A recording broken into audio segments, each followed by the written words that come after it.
అవును, మొదటిగా అది రాసుకోండి. నీ ఇంట్లో కానీ, నీ పిల్లల విషయంలో కానీ, నీ భార్యాభర్తలు కానీ, నీ కుటుంబంలో బద్ధకపు ఆత్మని తరిమేసేయండి, సోమరితనపు ఆత్మని తరిమేయండి. చదువు విషయంలో కూడా పెండింగ్ వద్దు, చేయాల్సిన పని విషయంలో పెండింగ్ వద్దు, నీకు అప్పగించబడిన బాధ్యత విషయంలో పెండింగ్ పెట్టొద్దు.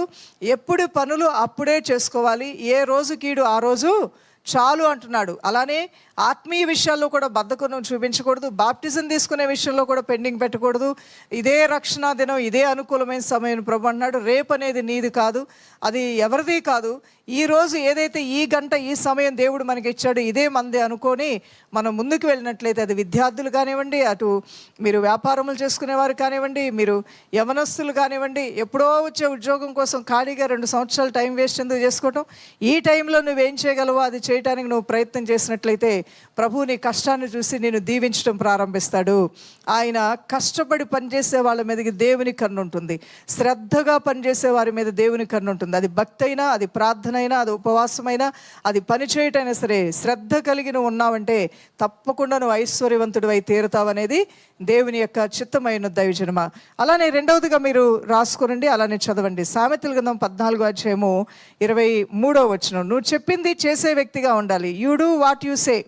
నువ్వు ఏదైతే చెప్తావో అది చేసే వ్యక్తిగా నువ్వు ఉండటం అనేది కూడా ఎంతో మంచిది. సామెతలు 14వ అధ్యాయము 23వ వచనం కూడా మీరు చూడొచ్చు. ఏ కష్టము చేసినో లాభమే కలుగును, ఒట్టి మాటలు లేమిడికి. ఒట్టి మాటలు మాట్లాడితే లేమంట, అంటే నువ్వు నీ పెదాలతో ఊరికే నువ్వు మాట్లాడటం తప్ప నువ్వేం మాట్లాడతావో నువ్వు చెయ్యవు. నువ్వేం మాట్లాడతావో ఆ మాట మీద నిలబడవు. నువ్వేం మాట్లాడతావో అది నువ్వు చేస్తావు అనే నమ్మకం ఇతరుల దృష్టిలో కూడా పోగొట్టుకుంటావు. అలానే మాట్లాడతారండి, ఆయన చేసే రకం కాదండి, ఆయన చేయడండి అంటుంటారు. అలాంటి వారికి చాలా నష్టం కలుగుతుంది. ఏ కష్టము చేసినో లాభమే కలుగును అనండి. మీరు కూడా ఒకసారి మరొకసారి అనండి, ఏ కష్టము చేసినో. అదే కష్టపడకుండా ఒట్టి మాటలు మాట్లాడుతూ ఉంటే నువ్వు మాట్లాడొచ్చు, మాట్లాడింది కూడా నువ్వు చేయని వ్యక్తి అయితే లేమి, అంటే దరిద్రము, పేదరికము, ఉన్నది కూడా పోగొట్టుకునే దుస్థితి నీ ఇంటికి దాపురిస్తుంది. కాబట్టి నువ్వు జాగ్రత్తగా ఉండు అని దేవుని మాట మాట్లాడుతుంది. చేస్తానంటే చేస్తానను, చేయలేకపోతే చేయలేనను. నిన్ను నువ్వే భ్రమపరుచుకుంటూ, నిన్ను నువ్వే మోసం చేసుకుంటూ కొన్ని రోజుల తర్వాత నీ మనస్సు ఎలా తయారవుద్దంటే నువ్వు చెప్పినవన్నీ నువ్వు చేస్తున్నాను అనే ఒక భ్రమలోకి నువ్వు వెళ్ళిపోతావు. నువ్వు 5 పైసల పని నీ ద్వారా జరగట్లా, నువ్వు అంటావే తప్ప ఒక్క పని కూడా నువ్వు చేయట్లా. కానీ నువ్వు ఊహించుకుంటున్నావు నేను చేస్తానని.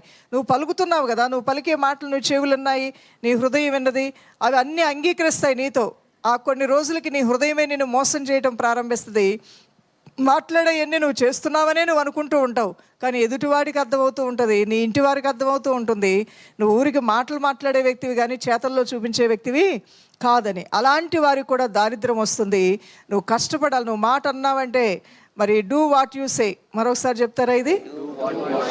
అవును, నువ్వు ఏమి చెప్తున్నావో అది చేయటం ప్రారంభించు, చాలు, నీ జీవితంలో నువ్వు పైకి వస్తావు. నేను కాదు చెప్తుంది, ఇది దేవుని మాట. నువ్వేం చెప్తున్నావో కనీసం అది చేయటం ప్రారంభించు.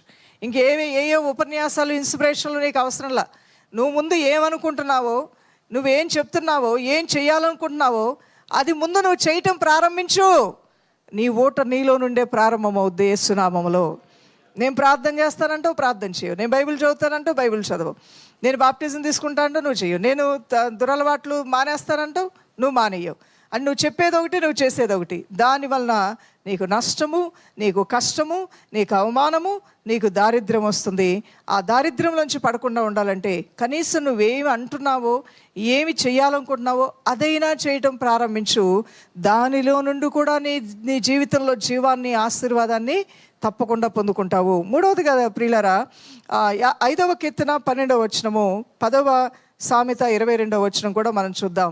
నీతిమంతుడి తలపైకి ఆశీర్వాదాలు వస్తాయని ప్రభు సెలవిస్తున్నాడు. యెహోవా నీతిమంతులను ఆశీర్వదించువాడవు, నీవే కేడముతో కప్పినట్లు నీవు వారిని దయతో కప్పెదవు. కావున నీ నామమును ప్రేమించువారు నిన్ను గూర్చి ఉల్లసించుదురు. మొదటి 2 లైన్లు మనం చూసినట్లయితే నీతిమంతులను ఆశీర్వదిస్తాడు. చెప్పాలండి,